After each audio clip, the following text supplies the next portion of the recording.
This SaaS went from 80,000 a month to 1 million a month in less than 1 year with meta ads and stealth creatives. Hey everyone, I'm Lorenzo and this is actually a client of ours, and in this case study I want to show you exactly what we did to achieve this result, and this is actually taken from a speech that Paolo, my director of media buying, and I did to a big marketing event We Make Future a few weeks ago. So first, to start, I want to show you something that's actually how we started the presentation at the speech.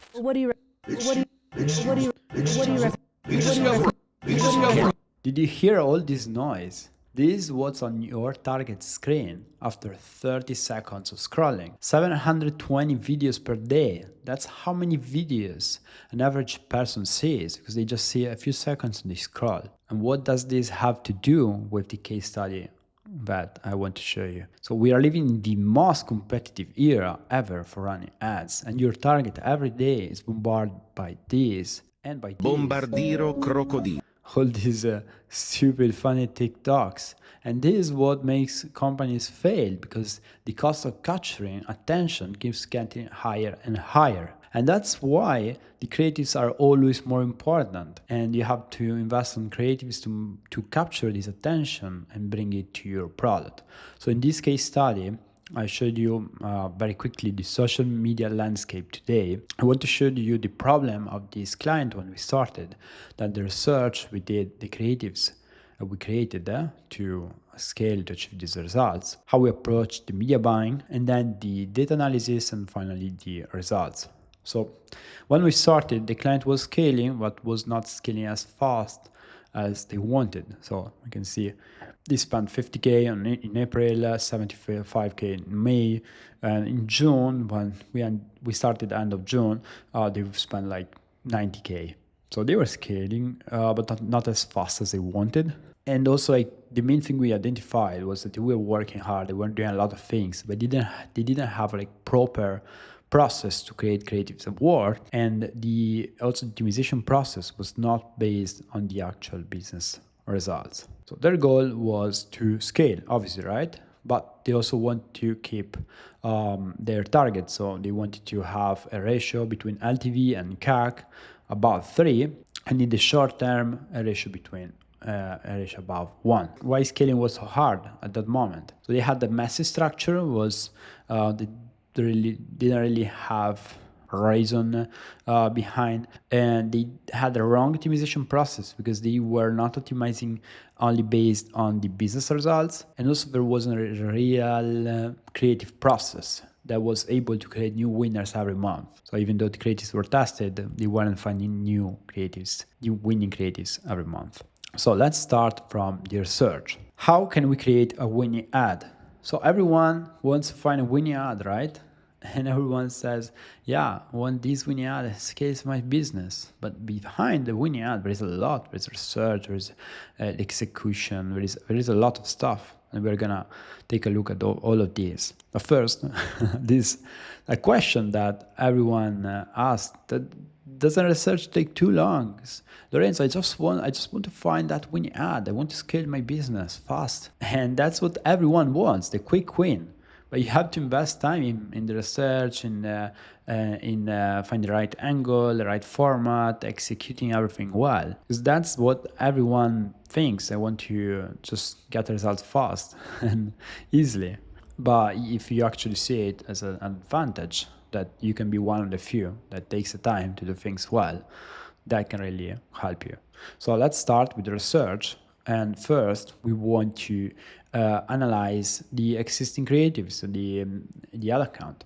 So we want to order the ads by amount spent. We want to analyze what are the patterns, what's the thing that works often. So maybe you have specific hook, specific angle. In this case, we saw they were often talking about ChatGPT as a comparison, like this is like a better ChatGPT for something, or it's like if like they were comparing the tool to something like ChatGPT plus other tools together.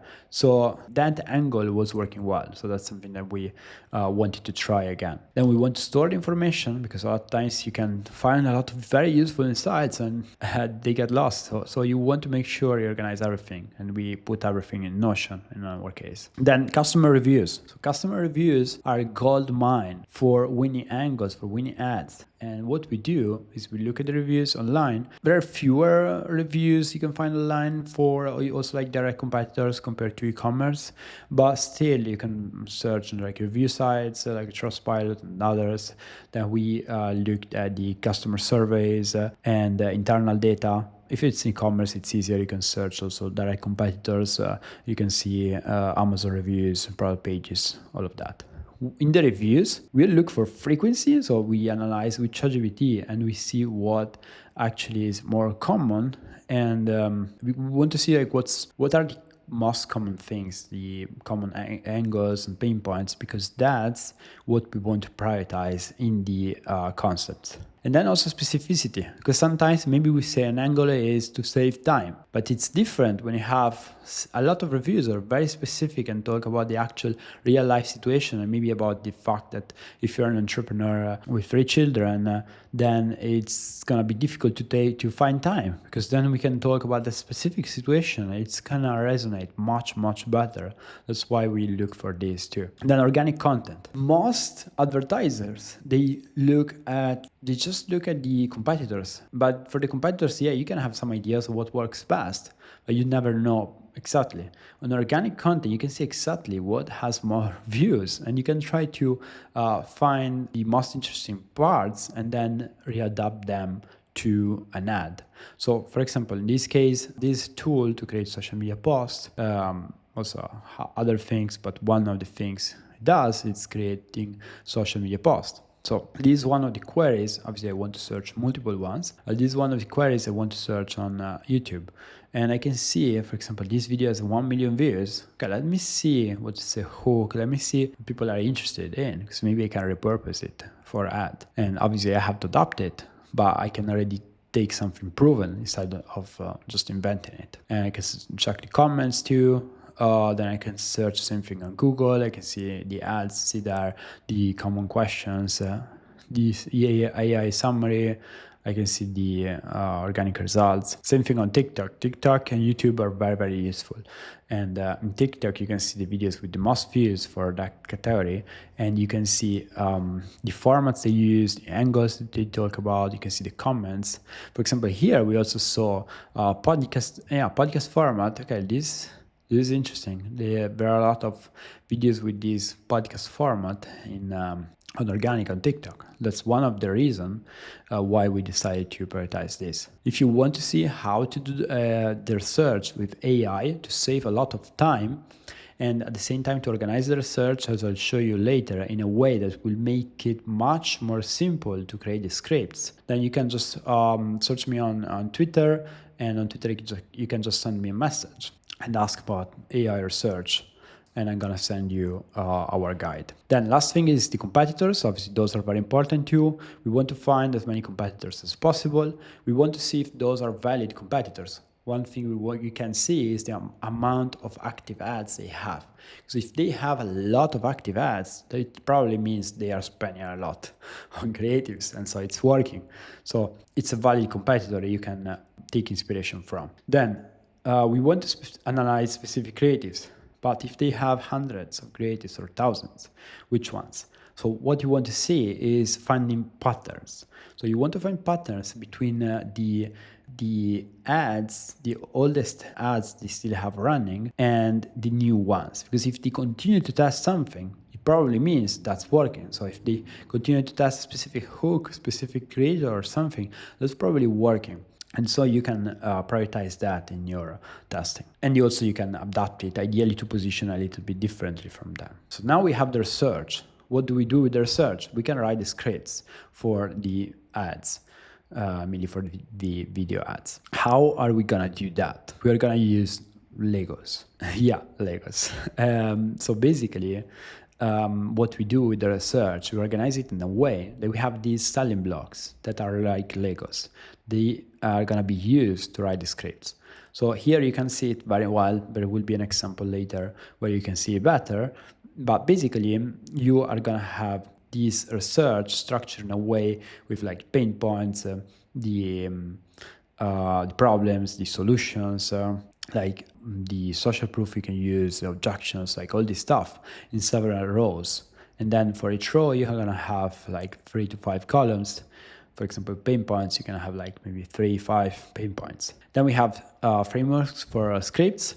So the script can, obviously, you don't have to use framework, but that's a way for us to be more efficient. And then sometimes we customize it. Obviously, we can take the structure also from a competitor ad, from an organic video or something. But the idea is we always know what we are communicating in each sentence. And then when we have to communicate a problem, for example, or a pain point, we can take it from here. And we can see then pain point number 1, 2, 3, 4, and we can see which one we want. Then obviously it has to be customized because it has to be to fit in the video, but it's gonna make everything more systematic and easier to optimize also. Then the second part of the solution, what we work to get these results, are the creatives, right? The actual creatives. So this a checklist we have internally. So first of all, we work on the planning. So we decide how many ads we're gonna do and what are the deadlines. We do the research, as we showed, and then we plan the overall strategy, so the concepts and the formats that we are gonna prioritize, the angles we're gonna work on, and everything. And then for each ad, when we start to create them, it starts phase 2. So we want to make sure we know the target audience, this script is gonna be for, we know the market desire, the awareness level, and the format, right? Then we want to make sure we have a pitch that we are using for this product, and we have a way to explain it well.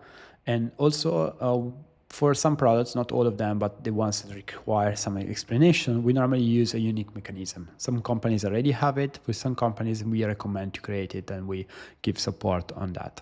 Same thing with market sophistication.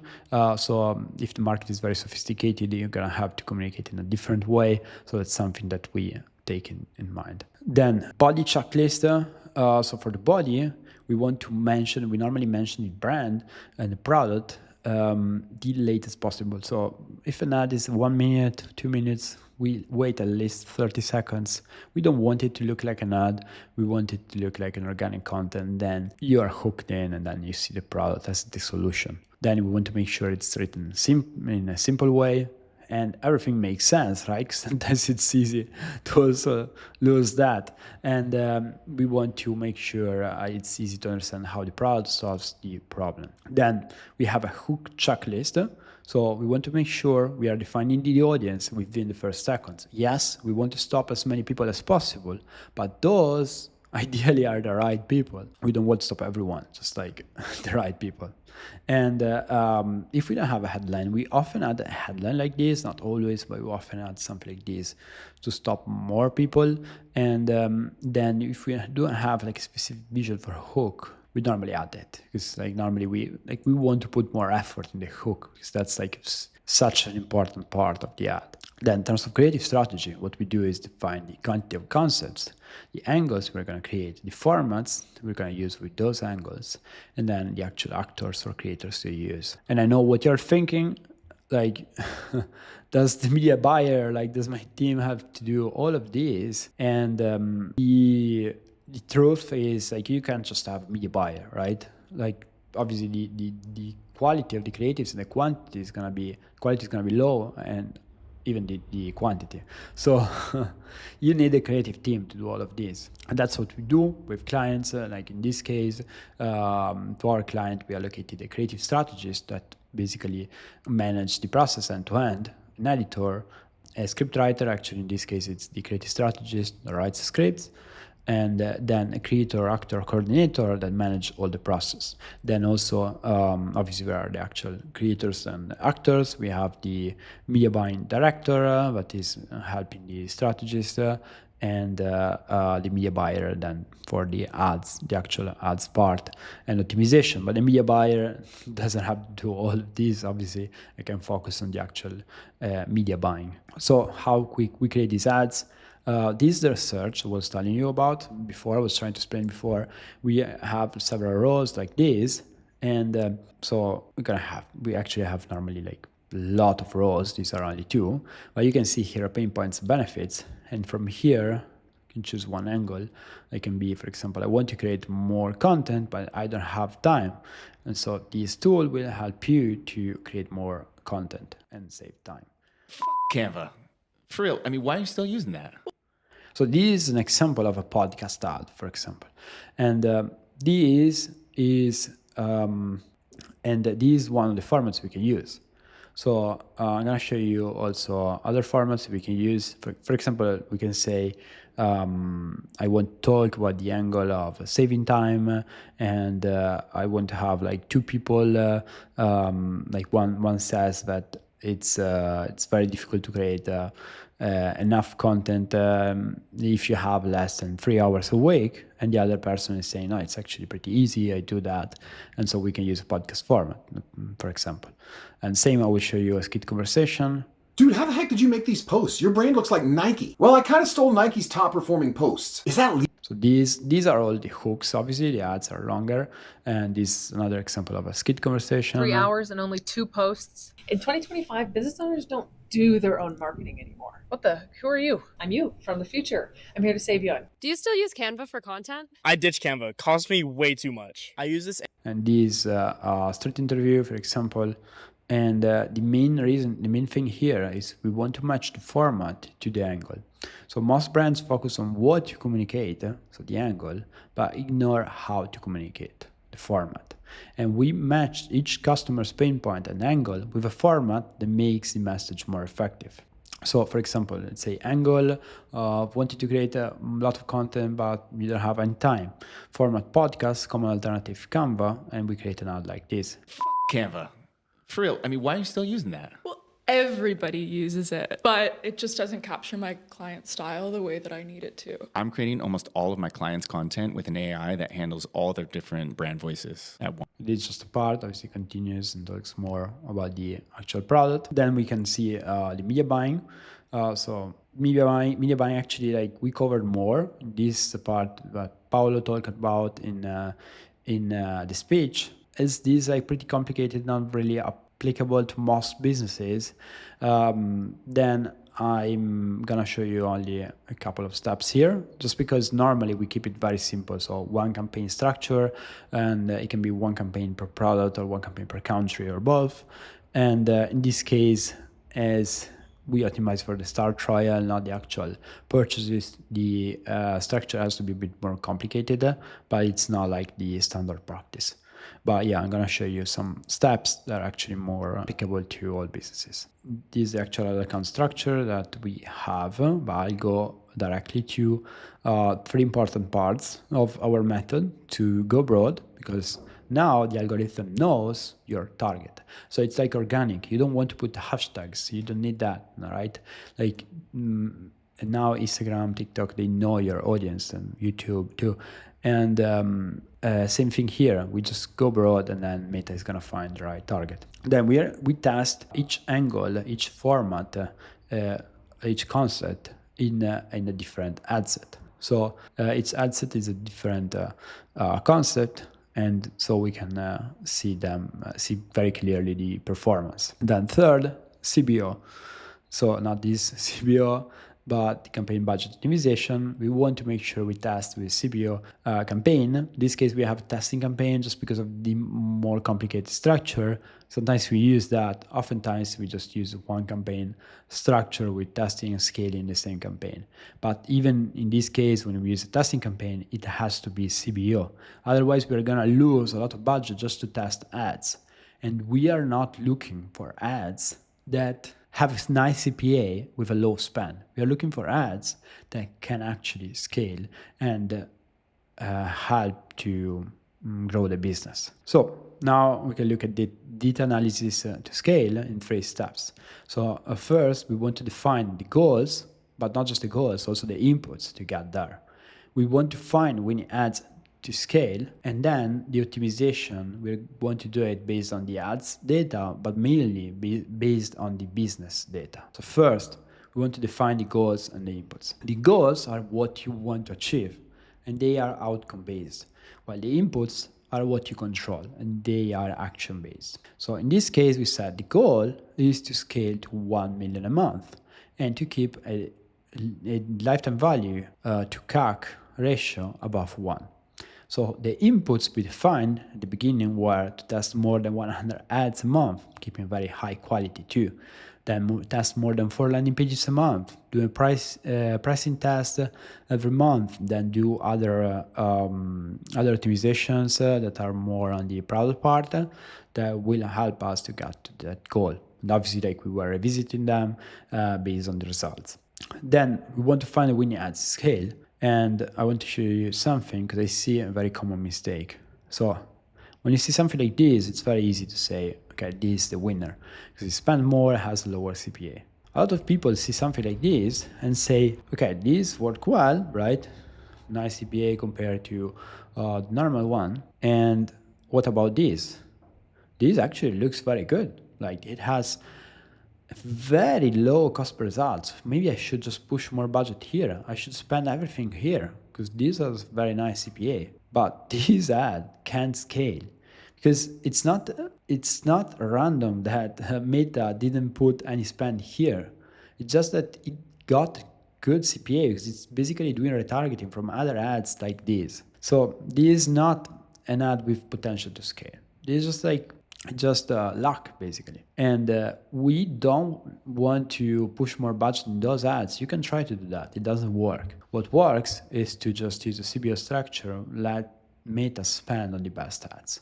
Then you can try to do some optimizations, but I would recommend to do that as little as possible and to put your effort in what actually drives more results, like the creatives and the landing pages and all of that. Once you have a good media buying structure, then you can focus on the rest. And this is a very classic mistake. And we see many people turning off ads like this because they want the other ones to spend more. And the results of the account then just drop very, very quickly. Then we want to optimize based on business results. So how can we do that? What I always say to our media buyers is we don't want to optimize based on just Meta to the Meta results, right?